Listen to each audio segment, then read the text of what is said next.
wander over yonder, in The Friendship written by Angel She 24, until we meet again. So here what happened. Wander and Sylvia crash-landed on planet populated mostly by ponies. Sylvia bickered with a southern pony named Applejack, and then settled things with Wander's help. They had a good lunch period thanks to Applejack and her little sister, Apple Bloom, and then they headed out to Ponyville to seek help from someone who could get them back into space.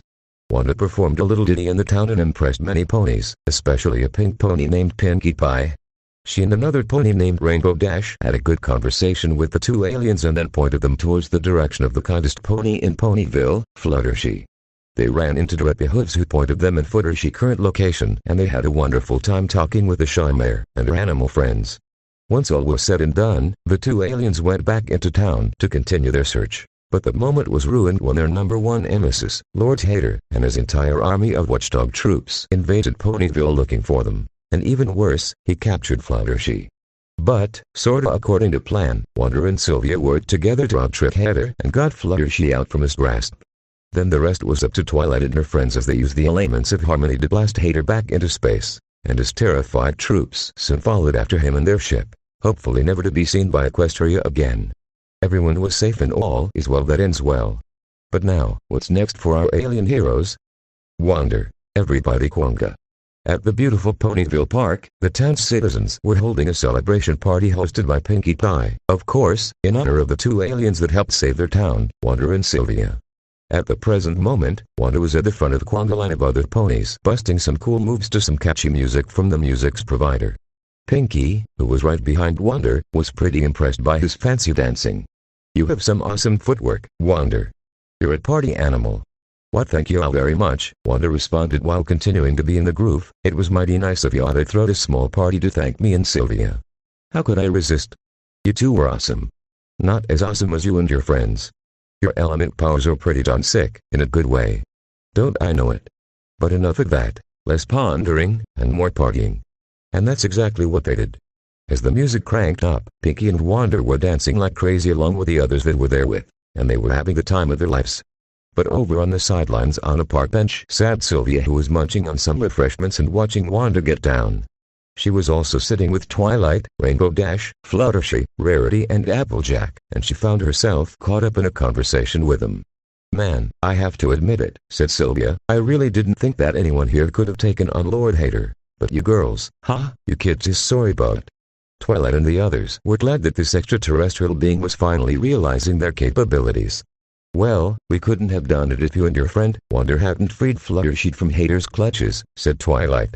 Fluttershy smiled and blushed from embarrassment as she looked over at Sylvia. Why yeah, thanks again for doing that. I didn't know what I was going to do in that position." "Well, Hater is a big jerk and I'm always up for kicking him in the rear," Sylvia stated, "but this was no exception. We were glad to help, and you ponies are awesome." "No need to tell us that," said Rainbow Dash. Sylvia was really having a good time settling down after a good battle session.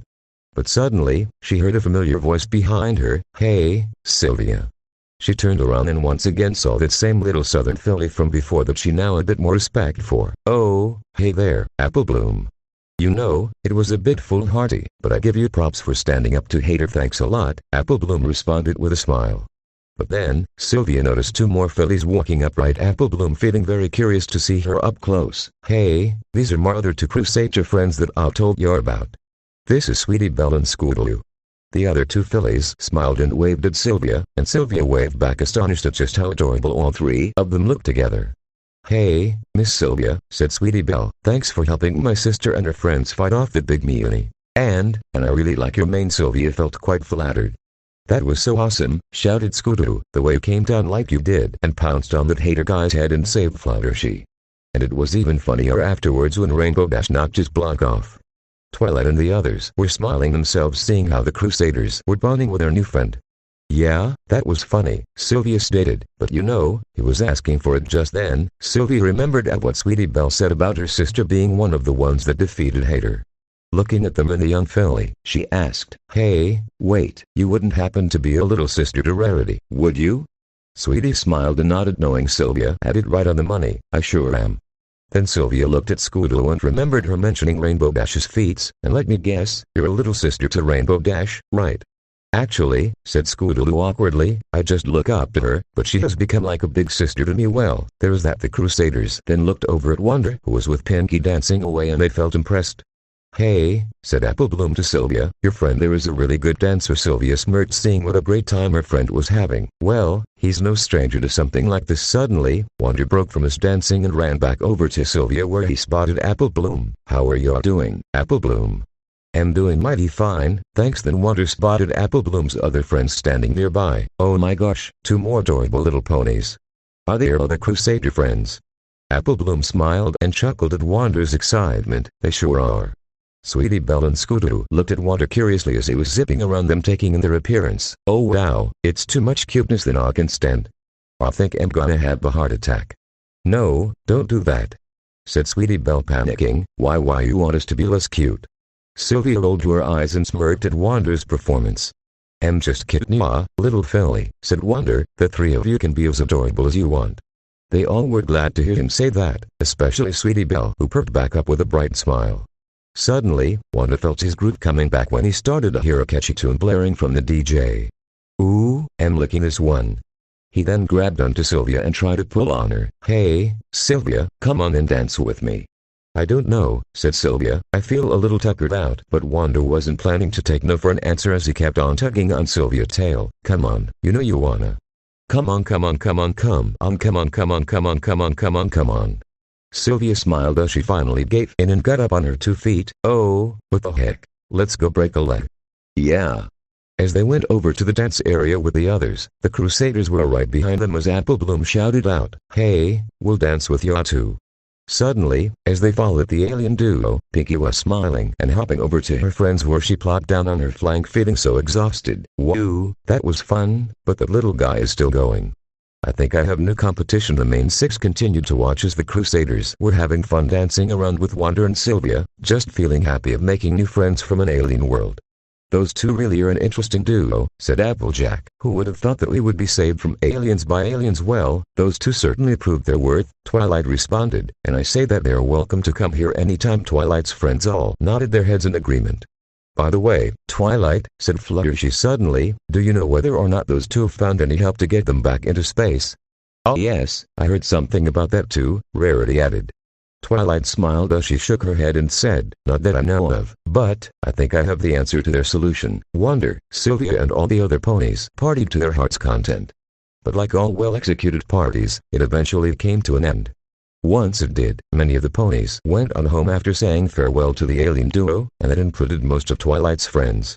Pinky gave both of them a big, loving hug before happily bouncing off, and Rainbow Dash gave both of them a hoop bump before flying off. Rarity thanked them before walking off, and Fluttershy said goodbye to them as well, after holding Wonder in her arms one more time. After that, Wonder and Sylvia were wondering what they should do next that all of this was over. But they soon got their answer as Twilight came up to them and told them to follow her. They were both wondering what was up, but they didn't argue on the fact as they did what she asked. Coming with them was Spike, Applejack and Apple Bloom also, but their reason was unknown. On the way there, Wonder was once again resting on Sylvia's back while lightly playing his banjo. It was enjoyable in their ears, but it was pure, beautiful music in Applejack and Apple Bloom's ears.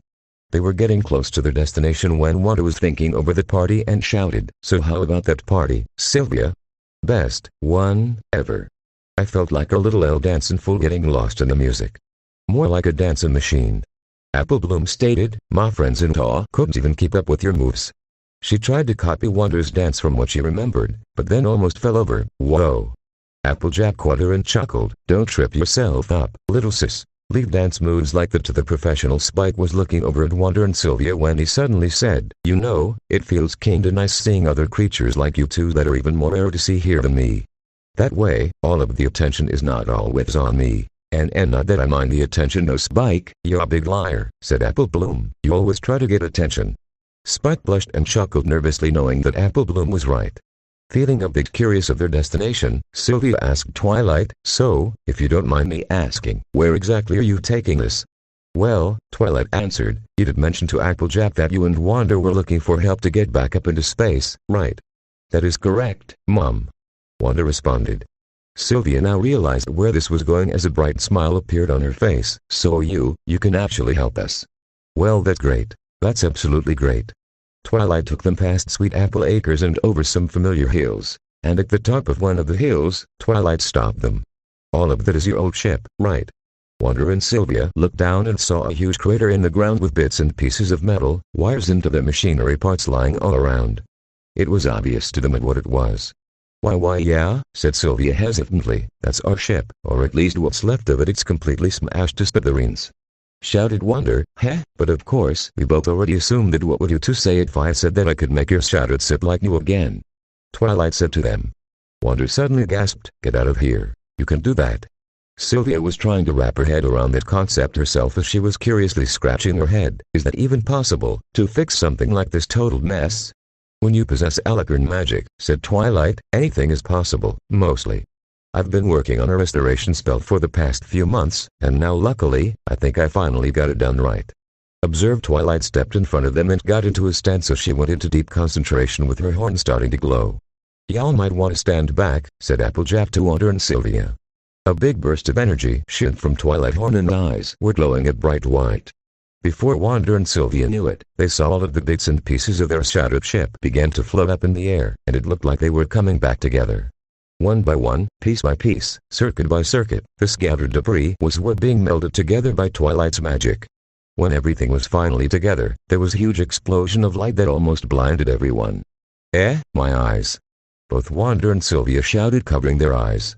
When the light died down and they all uncovered their eyes, when they all looked down, what used to be bits and pieces of metal and wired circuits was now all formed together into a brand new looking spaceship, and it looked just like the ship Wonder and Sylvia came in, only it looked brand new. "You did, Twilight," shouted Spike, and then took a sigh of relief. "I never doubted you for a second." Apple Bloom was a bit surprised herself. "Whoa, I had no idea that Twilight became so powerful, sis." "Even with her alicorn status she surprises us all, Apple Bloom," said Applejack as she gave her little sister a small nuggie on her head. "She surprises us all." Twilight was taking a huge breather herself after completing such a huge feat and feeling proud of herself. "Wow, put that in record books, Spike. Just wait until Princess Celestia hears of this." She then turned to Wonder and Sylvia to see their reaction. "So, what do you two think?" Wonder and Sylvia were side by side, completely shocked, with their mouths hanging open after seeing what they saw. "Check it out, Sylvia," shouted Wonder in shock. "It's completely fixed." Sylvia quickly zipped down and checking and feeling all over the ship to make sure it was legit. Stronghold, no screw marks, no rust, no flabby plates, and Sylvia even opened the door to take a look inside and saw everything was clean and perfect. Even the interior is almost in perfect condition. "This ship looks brand new." "That's because it is brand new," said Twilight. "I tried to make it like was on whatever day it was actually first crafted. But honestly, I didn't think it was going to work this well for my first time." Wonder came up to Twilight and hugged her really tight, squeezing. "You are amazing, Miss Twilight. You're a lifesaver." Twilight looked down at him and proudly smiled. "Don't worry, it was my pleasure." Sylvia was still grinning while admiring the new ship that was in front of her, feeling hard to believe that it was the same broken down ship that they bought with a little bit of money they had and escaped from before it crashed here. "Oh yeah, this baby will definitely get us going. And we could probably also trade this off somehow for some extra mela." Sylvia then looked up at the sky and shook her fist upward while shouting, "Ha! In your face, you old, dirty sleazeball." Spike was looking at her weird while scratching his head and asked Twilight, who is she talking to?" Twilight just shrugged her shoulders. She had no idea herself. "Well," said Wonder as he smiled over at the others, "I guess we'll be going off now. It's been fun, but we've got to run." But Apple Bloom wasn't ready for them to leave as she came up closer than with a sad face. "Aw, do you two have to leave now?" Applejack placed her hoop on her sister's shoulder and shook her head. "Now Apple Bloom, no, you can't force anyone to stay here. I'm sure they have other planning to attend to. I know that, but, actually," said Wonder, "we don't. We just like traveling together. But this place was awesome, and so are you guys." Apple Bloom fully understood, but she still didn't want them to leave. But then Sylvia came up to her and smiled as she bent down to her level and said, "Hey, cheer up. Maybe we'll come by and visit again another time, and maybe even explore more of this planet." Apple Bloom wiped her eyes and smiled a bit and said, "You promise?" Yeah, Sylvia responded. "We promise." "I had a feeling that you were going to say that," said Twilight suddenly. "So take this." Twilight and handed Wonder a beacon-like instrument. Wonder looked at it with much wonder. "It's a portable homing beacon, straight from Princess Celestia herself. You can use it to find your way back here if you ever feel like dropping by here again." Wonder couldn't believe it as he stared at the instrument, all star-eyed and smiling brightly. He then took off his hat and placed the beacon inside before placing the hat back on his head. "We'll treasure it always, alright," said Sylvia, placing her hand on top of Yonder. "No offense, but I'm not really a sucker for long goodbyes, so we need to get going right behind ya, Sylvia." Yonder followed Sylvia as they both made their way towards the newly made ship and prepared to start its ignition. "Bye, Yonder. Bye, Sylvia," Apple Bloom shouted out as she winked. "We won't forget you. Y'all be safe out there, you're here," added Applejack. After Sylvia walked in the ship, Yonder turned around and gave them one last wave before going in himself. They all heard the ship start up and it was rising off the ground. The ship was slowly going off into the sky as TWLIGHT and the others watched. "And there they go," she said, but then she noticed something that was flying by too close, or rather some pony. "Uh-oh, watch out." Sylvia looked up ahead through the ship window and quickly dodged to the side as she barely missed running into Deppy hooves. Whoa. Deppy was almost thrown for a loop, but she dodged the last second too. And as the ship kept on going, Yonder stuck his head out the door and shouted, "Sorry about that, Mr. Deppy." Deppy shook herself loose and looked around while getting her head together, saying, I'm okay, and continued to fly off. Before they knew it, the ship was gone and out of sight. As they kept on looking forward, Apple Bloom just sighed. "I miss them already." "So?" Applejack questioned. "What do we do now that things are back to our level of normal?" "Whatever we would have been doing, I guess," Twilight answered. They all suddenly turned around and started to head back to Ponyville where Spike suddenly said, "I don't know about you girls, but I suddenly have a hankering for a jam and cheese sandwich. AD for some weird reason. I'm in the mood to relax to some banjo music." "I'm not quite sure though, feeling a little better already." Apple Bloom zipped up beside Spike and said, "Oh, I can take care of that. I've been practicing a bit with my big brother, but y'all still have more to learn." "AB," Applejack chuckled. They all laughed as they carried on in front of Twilight, who was just happily watching them converse with each other. Feeling that she couldn't help it, Twilight looked back up in the sky, having no self-doubt, thinking to herself, "I have a feeling we will see those two again one day. Friendship connects us all after all." Yonder and Sylvia were now back on the travel path again now that they were flying in a newly repaired ship. As they left the atmosphere and flew away from the planet, Sylvia was feeling great about being on the move again. "Woo, now we can travel somewhere to get a deal on this ship without any risk of getting blown up." But she looked behind her. She saw Yonder looking out the window, staring very strongly at the planet. They left feeling a little down. "I'm sure gonna miss the place." Sylvia knew how he felt, but she knew that they couldn't stay there forever. "Yeah, Yonder, I am too. But hey, think about it. There is probably other wonderful planets out there that we haven't even seen yet." "Maybe," Yonder sighed, "but none will be as wonderful as the place was." Suddenly, a puff of magic ignited inside the ship and a mysterious scroll fell on the floor. Yonder turned around and spotted it. He went to the scroll and picked it up curiously, realizing what it is, a letter. "Now how did this get here?" "Things just keep getting weirder," said Sylvia. After unrolling the scroll, Yonder suddenly went up beside Sylvia while steering the ship and held it up in front of her. Hey, check this out. Dear Yonder and Sylvia, I thank you for helping to save Twilight and the others from that alien menace. You two are really good friends, and you're welcome to come to our planet anytime. Perhaps next time I can see both of you in person. Sincerely, Princess Celestia." "Princess Celestia," they both shouted, and then looked at each other in amazement, for they never thought they would experience a moment such as this. Meanwhile, somewhere else in space, Lord Hater found himself coming to as he was opening his eyes. But seeing where he was slightly panicking. What am I doing back on my ship, in my bed? Was all of the humiliation just a dream? Suddenly, his right-hand man, Commander Peepers, came rushing into his room feeling relieved that he was okay. "Lord Hater, sir, you're finally conscious. The troops and I had to rush you in here quickly to rest after you received the terrible, humiliating rainbow smack in the face from those equine lowlifes." Then it hit Hater that what he thought he imagined was indeed real and it had happened. What? So, it wasn't a dream. I was really defeated and humiliated by ponies. "Well, said Peepers nervously, I hate to be a major downer on your dignity, sir, but, yes, you're beaten by ponies." Suddenly, giant electrical current spouted from Hater's body as he screamed in rage from where he sat, and Peepers ducked down to prevent from being hit. But don't worry, sir, I am sure you could have taken them down if you weren't caught off guard like you did. Heh. Wanna go back and get some payback?" But just then, Hater's rage calmed down as he suddenly heard a certain beeping sound from the ship's main control panel. He rushed over to see that his ship was picking up the signature location of Yonder and Sylvia once again. He cleared his throat and responded, "No, forget that stupid planet. We'll continue our perusing search of Wonder and Sylvia as originally planned. Then he suddenly got up in Peeper's face and snarled, "And I don't want to hear another thing about those stupid, confounded ponies. Do I make myself clear?" Peeper stood up straight, saluting while sweating, and said, "Yes, sir. Understood, sir. No more talking about those creatures." Suddenly, out of nowhere, a bright puff of magic ignited at Hater's location, and then a single letter fell into his hands. What in blazes? Peepers came over to him as he opened the mysterious letter and read, "I sure hope that you have learned your lesson about underestimated your enemy after being beaten by my protege and her pony friends. The power of friendship is stronger than any evil in the universe, including you. Try as many times as you may want to take over our home, but you'll never win. Be careful to not cry yourself to pieces, you big old bag of bones. 250px 250px." Hater's body began to shake in frustration as he crumbled the letter in his hands and was set on fire. Peepers began to panic as he realized what was coming. Uh-oh. He then ran as far away from Hater as possible as Hater suddenly shouted in anger so loud, his voice and maddening power could be seen and heard from their surroundings of the ship. "I hate ponies."